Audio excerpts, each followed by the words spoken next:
Gang. Blouses. All right, everybody, what's up? Welcome to the Week 8 recap, or as it will be known henceforth as the Week of the Blowouts. This was blowouts all across the board from everybody this week.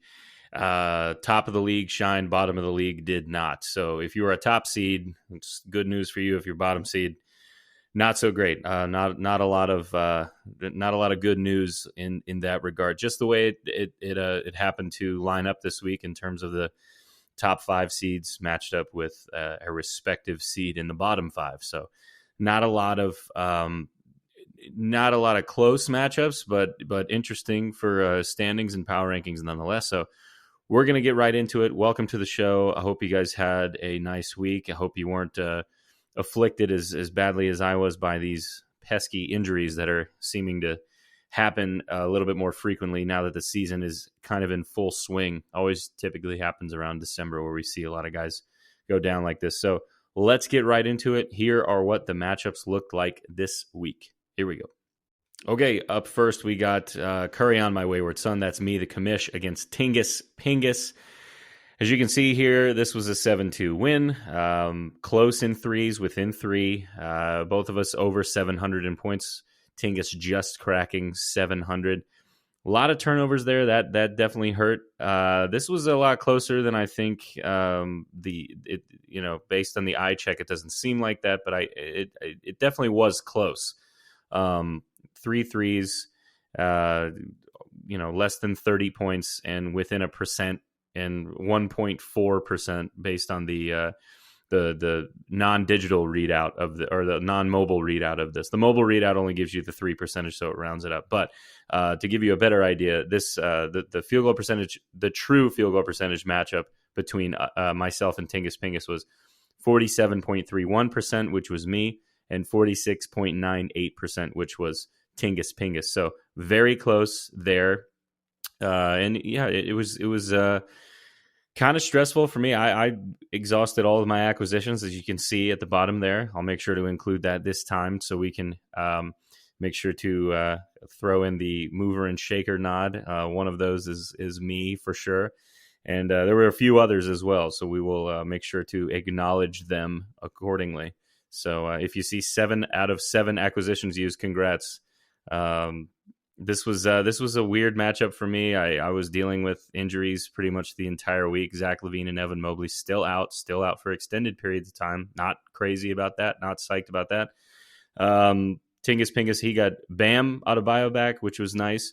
And he's Cade Cunningham is coming to life. He unfortunately lost Tyrese Halliburton on Friday night. He went out with a knee bruise against Washington, so he will be back. I believe he already played a game by the time this will come out, so he's good. He'll be back. But nonetheless, a lot of injuries to kind of keep an eye on. This was definitely a weird week based on just that. So that's it for that. I am still sitting at 7-1 after this win. We'll get into the standings in a little bit, but that is now 2-6 for Tingus Pingus, which is very unlike him. This is a surprise. So I still don't want to see him in the playoffs. That's a team and a manager that you do not want to run into in crunch time. So moving along, next matchup is Smoking a Bowl against Don't Go Jayson Waterfalls. Smoking a Bowl was This was, I'm sorry to say, but this was a blowout.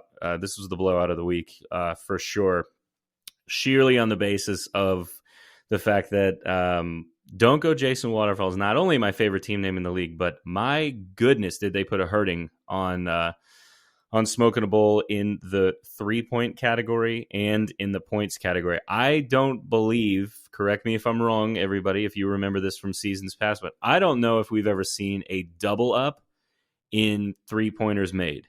This was more than a double up. A double up would have been 104, Cotton. That's some math for your ass. And Jayson Waterfalls with 119. So call it 123s. That's insane. With 50 steals, close, damn near 48, 34 blocks, and less turnovers too. Smoking a Bowl still had 89 turnovers, so 16 under the turnover. That's a really good week.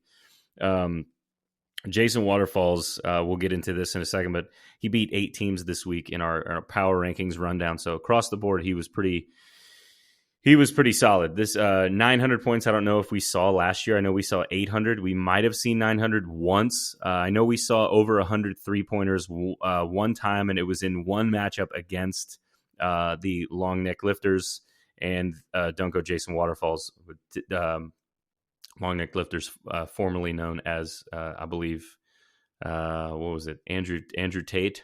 He was last year. So we saw over 100 threes from that. And, 89% from the free throw line, that is nothing to sneeze at. That's pretty incredible. So all in all, great week for Jayson Waterfalls. Congrats. That's my team of the week. That's my blowout of the week. That was just an insane, an onslaught of points in terms of, just something we haven't seen it before. 924 is insane. So sorry to Smoke in a Bowl. I think he's going to bounce back this week, but we'll see. Next up, we have Tyrese's Pieces versus the Long Neck Lifters, who we were just talking about here. Long Neck Lifters had another great week, almost cracked 300 in rebounds, 844 in points, only a second to Jayson Waterfalls, so 80 points behind the top point getter this week. Still shot 51%, almost cracked 200 assists. Was up there in steals and blocks, and 73 pointers made. Still a solid outing. Not top 3 in 3-pointers made, but still very good. And this is a team, again, that I do not want to see when things are rolling for him. Shea Gilgeous-Alexander, Donovan Mitchell are a tandem that is going to put a hurting on a lot of teams that are starving for scoring, like myself right now. Luckily, I've gotten lucky with some of the waiver wire pickups that have just so happened to work out, but I'm still waiting for some people to come back so I can put the league on notice again, which I was not able to do this week. But all in all, great showing by Long Neck Lifters. Tyrese's Pieces had a rough week this week. As in terms of the power rankings and the matchups, he would not have beaten anybody this week. Just not really a great week here, but I still do like his team. I think a team with Tyrese Maxey and Jalen Brunson and, unfortunately, Jimmy and Sabonis on that team. It's still a great team. So set those lineups, make sure you're on top of it, and I think good things can happen down the stretch. Remember, it's the top 6 that make the playoffs. We only have 10 teams. Just need to get in, and then anything can happen from there. And everything is open season come April, and that's going to be here before we know it. So good win from the Long Neck Lifters. Another 8-1 blowout. As you can see, all of these matchups, spoiler alert, who haven't seen the last one yet, but all these matchups are going to be 8-1 or 7-2, every single one of them, which is crazy, but that's just how it worked out this week. Fleeced and Feathered now sitting at 6-2 with this win, 1 game behind me in first place. Still an unbelievable free throw shooting team, shooting 89%. I don't know if he's dipped under 85 all year. 260 in rebounding. That's top 3 in rebounds this week. Top 2 actually, tied for second. Luka Doncic also at 260 this week, but 766 points. Not an overly impressive week in terms of points. I say that because he's normally up there at the top of the points ladder in terms of the 10 teams in this league, but this was not the case this week. Still outscored everyone for sale by 225 points, 245 points. So yeah, it's still a good week, but this was 7 turnovers away from being a clean sweep. By the way, also a nod to Jayson Waterfalls. Again, only 16 rebounds away from a clean sweep. So we're going to get one. We're going to get one this year, I think. I think we're going to get a clean sweep somehow. I don't know if we had one last year, but it's the white whale. I always want to see one complete, clean sweep. So this was damn close to one. But, everyone for sale still looking for the first win this week. And he's getting Ja Morant back this week, so hopefully that will steer his team in the right direction, and getting LaMelo Ball back should also help as well. So we'll see what shakes out for that in the coming weeks. Final matchup of Week 8, we're looking at Luka Doncic and Randy Bobanders. This was a tough one for Randy. He had a good week in terms of who he would have beaten. He would have beaten 4 teams in the league. That's about half. 9 is the most teams you can beat in a week, obviously, because you can't beat yourself. But 4 teams in a week is not bad. Some of the guys that took the L's this week, he was the top he was the top in the league in terms of teams he would have beaten in our little power rankings rundown this week of all the people that did lose. So just something to think about there. I don't know. Take a drink. I said it again. Damn it. Yeah, this was, pretty cut and dry. 260 for Dom and rebounds, which I'm not excited about playing him this week for that. We'll see what happens. I think he's going to smack me around like Ike Turner, but I'm not too sure about my team right now. But hopefully I can get a little love from the waiver wire guys that I am forced to ride with at the moment, which Kobe White and Bogdanovich, not bad, doing okay. But yeah, this was Randy's still in 9th place at 2-6. Luka Doncic still with that tie. That tie either brings him to 500 or it brings him to 5-3.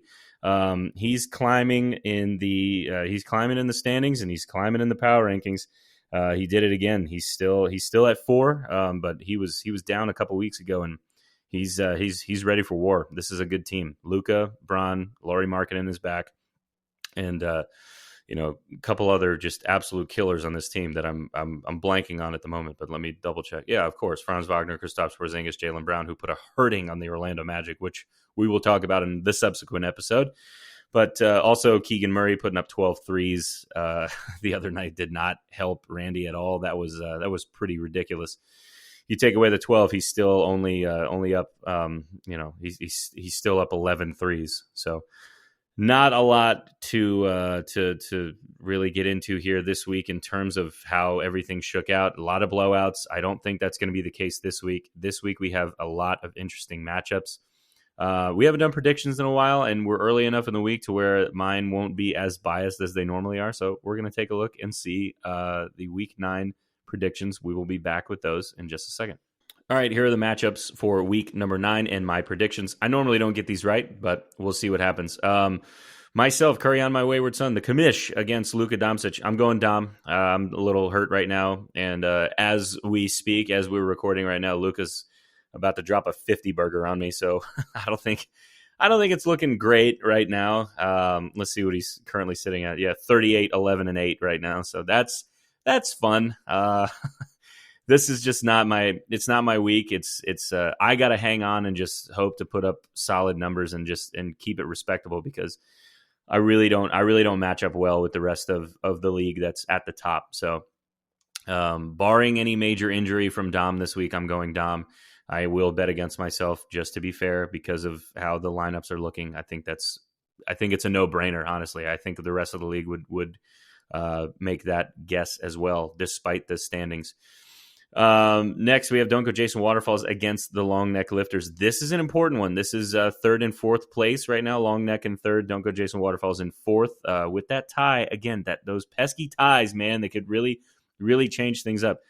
I am going to go Jesse here. I think his team is hot. I think his team looks good, and this is something that could potentially be, or a team that could be very, very dangerous. I like what he has going on right now. I mean, everybody's got a full slate tonight, pretty much.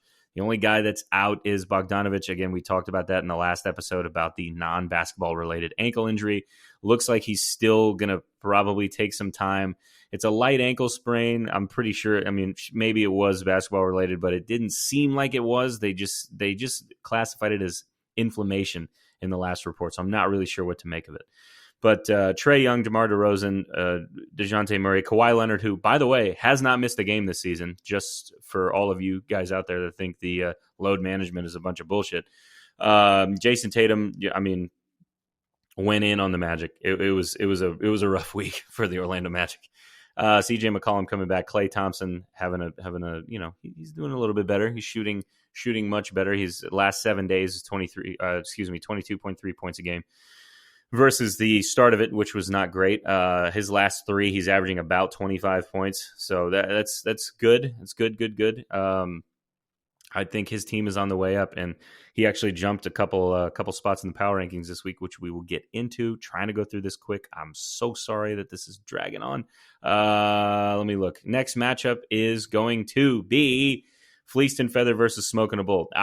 Smoking a Bull, I think, has a chance to bounce back in terms of the power rankings and how it would shake out with the rest of the league. But I just really, with James Harden playing the way that he's playing, and Fleeced and Feathered is going to win the championship. I don't think that there's, if there are no injuries on this team, this is a fucking deadly team. And I said it from the beginning. This is a scary team. There's a lot of all-stars on this team. There's a lot of guys getting big minutes. Joel Embiid, Karl Anthony Towns, Kyrie Irving, who's out right now but will come back. Tyler Herro, James Harden in a new system with a new set of wings on him. He looks great. And, you know, Paul George, OG Anunoby, Miles Turner, who's playing out of his fucking mind right now. And you know, Terry Rozier, the pickup of the season so far. Honestly, this guy's he's been playing phenomenally. We got into it. He had a little bit of a rough outing against Philly on Saturday, but neither here nor there. He's still putting up really good numbers for the Hornets. So I'm going Fleeced and Feathered in this. I think Brian has got his work cut out for him, but he is going to bounce back. So good luck to Smoking a Bowl, but I'm definitely going Fleeced on this one. Sorry to say. Next, here we go. We got an important one again. Tyrese's Pieces against Randy Bobanders. Tyrese's Pieces currently sitting at 2-5-1 in the standings. Randy Bobanders at 2-6. Only one, about a half a game separation between them because of the tie. And Randy Bobanders also tied at 2-6 with Tingus Pingus. So just something to see down at the bottom there. Very close. The punishment is not set in stone yet. There's a lot of time left to dig yourself out of the bottom. So keep it up. Keep going. Don't get hit by paintballs. They hurt. I'm going to go Tyrese's Pieces in this. I think it's hard to vote against his team, although Randy is very, very healthy right now, surprisingly. The only guy who currently on his roster as it stands on 11:06 p.m. Monday, December 18th. Grayson Allen is the only one listed at day-to-day. Now, with a team like his with Zion, Giannis, De'Aaron Fox, who was just hurt, Clint Capella, who is back. He's fine. Everything looks good. Which we didn't know, and Anthony Davis too, which again hasn't missed a game since November 8th, so he's going to be all right. A lot of guys that are typically injury prone that we would see, so the fact that he has a healthy team right now is very scary. But I'm going to throw a little love to Tyrese's Pieces here. Last time I did, he got a dub, so hopefully his boys show up. I still like his team. I mean, Dame's another guy on his team that I totally forget about because the other guys are just really, I mean, they're playing great basketball. So, only thing, buddy, we gotta set our lineups. We gotta move Bradley Beal to the IR and get DeAndre Ayton out of that spot, please. So my prediction can be right. Thank you. And last but not least, Tingus Pingus versus Everyone for Sale. And you know what? God damn it, I'm going Everyone for Sale. I know he doesn't have a win this week, but John Morant coming back could potentially be very exciting. And who knows? Maybe this is what gets him off the schneid. This is his first win. We'll see. Tingus Pingus not really having that great of a year right now, but I still think there's time for him to make some adjustments, which he always does, and be a competitive team down the stretch. But I'm going Everyone for Sale this week. I'm going to shake it up. So we'll see what happens. That is it for the Week 9 predictions. Going to be right back with a quick recap of the power rankings, and then we will be out of here, I believe. Okay. Real quick, power rankings right now. They're gonna be showing up here in a second. Right there. Okay, there we go. It's always fun for me. I get to do the editing with that. Fleeced and Feathered had a clean sweep. He would have beaten everybody in the league this week. This is the second consecutive time he's done that, and I believe the fourth on the season that he has done that. Jayson Waterfalls had a great week. He beat 8 teams. The only team that wouldn't have beat him was the clean sweep. It was Fleeced and Feathered. Unfortunately, Tyrese's Pieces got goosed. Would not have beaten anybody in the league this week, and that's just how it went. The top seeds did really well this week. The bottom seeds did not. Excuse me. Looking at the way that the standings kind of shook out, I got bumped down to third. I've been in the top for a little bit, but I'm down to 6.44 wins per week. Fleeced is still at the top. Long Neck Lifters jumped me. He's at 6.5 just by 0.6. He's up there. Number 4, we're looking at Dom. He's stayed still the last couple of weeks. I don't think he's got enough right now to make any significant jumps to that top 3. There's going to have to be a lot of things that happen in the next few weeks for that to happen. But again, doesn't really matter. These are just fun to look at. But he is definitely a team to watch out for outside of that top 3. I don't even think I'm one, to be honest with right now. I know I'm not blowing smoke. I legitimately am worried about my team. I cannot make that clear enough. Number 5 is Jayson Waterfalls. He's sitting at 4.375 wins per week, just underneath Luka Doncic. Looking good. Jumped 2 spots in the power rankings this week. Nice job, buddy. That's what happens when you beat 8 out of 9 teams in the league. Congratulations. Or projected to beat 8 out of 9 teams. He didn't actually do that. It's all right. These don't matter. They're imperfect. It's just fun for me because I'm a dork. Fuck off. There we go. That's my disclaimer. Number 6 is Smoking a Bowl. He's sitting at 3.875 wins per week, down 1 slot. Down 2 slots is Tingus Pingus. He's sitting at 3.56 wins per week. I hope I have these numbers written down correctly. And then we have an 8 and 9 seed tie with Tyrese's Pieces and Randy Bobander still sitting at 2.8 wins per week. And last but not least, Everyone for Sale went up a little bit, beat a couple teams, and he went up a 0.75%. So he's was at 1.3. Now he's sitting at 1.375. There we go, buddy. Nice job. Every little bit counts. But he's at the bottom of the barrel. I think that this is it's going to be weird because record is not necessarily going to reflect a lot of these power rankings and everything down the stretch because of how lopsided it is in the beginning. There's probably a better way to do this. There's probably a more perfect system to do this and a way to look at it. But just based on how we're judging this in a categories league, this is how it is going to look for now for the power rankings. Again, they do not matter. They're just for fun and bragging rights and shit talking. I hope I can assist you with that. But that is it. So congrats to the winners. Sorry about the losers, but there's still plenty of time. Remember, 0-7-1, Everyone for Sale. That is not a death sentence. Randy climbed his way out of the cellar last year and went all the way to the finals. Take a drink. I said it again. That's it for the power rankings, and we're going to wrap up real quick with some quick discussions regarding the waiver wire, and some other league news. So here we go. Okay, not really a whole lot to cover in the league news department, I guess. We kind of already did that with the injury report last episode, so sorry about the false lead in there, but just want to give a quick nod to a couple pickups of the week. I love Daniel Gafford and the pickup that Jesse made. He had a phenomenal game this weekend, and I think he's going to be very solid for Washington for many weeks to come. So hopefully he stays healthy and can get back out there and put up some big numbers for you. Another great free agency pickup this week was Keegan Murray, RIP. He was on my team. I had Keegan Murray, I had Brooke Lopez, I had Andrew Wiggins at the start of the year. Those guys have since fallen by the wayside. Russell Westbrook, same thing. I made some snap decisions early on in the season. I wish I didn't. I wish I didn't get rid of Keegan Murray because he's seeming like he's turning it up now, but maybe somebody will drop him again and I'll be able to snag him in the future. But nice job with that, Dom. That's a solid pickup. I like that pickup a lot. I think he's going to be fine. If he does get moved, which I don't think he will, I think he's still going to be fine wherever he's at. He's 21 years old or whatever it is, 20 years old. He's a young kid. He's got plenty of room to grow, and he can shoot the fucking lights out, man. Good for him. And then one guy that I would be remiss if I didn't mention him. He's really carrying me right now with the absence of Zach LaVine and Evan Mobley, and who had a damn near triple-double tonight, 24, 9, and 8, I believe. Kobe White is playing exceptional basketball. I cannot believe that I really cannot believe that he is doing what he's doing and he wasn't getting the minutes that with a fully healthy roster doing this. I mean, it's always strange to me when someone comes in off the bench or after an injury and then they start playing insanely well. So either they need to let go of the guys who have been holding him back, or when they do come back, Kobe White needs to be a priority in this lineup because they've been playing well.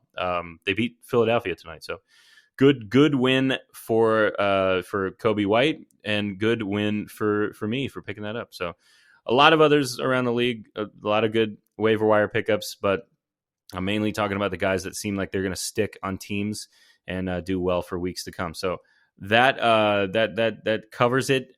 We did week 8 matchups. We did our week 9 predictions. We did our power rankings, and now we did our pickups of the week. Congrats. Good job to all the movers and shakers out there. And hey, just as big of a congrats to those guys who are just ride or die with their team, and no matter what, they're going to stick with it and just die on the hill. I love it. I love the commitment. We got an interesting week coming up this week. A lot of good matchups. I'm looking forward to it. So hopefully everybody's setting their lineups, using those waiver acquisitions, and making sure that this is another really competitive week. Although last week was a bunch of blowouts, I don't think that's going to be the case this week. It's going to be super competitive. This has been a great year. So thank you guys again for allowing that to happen.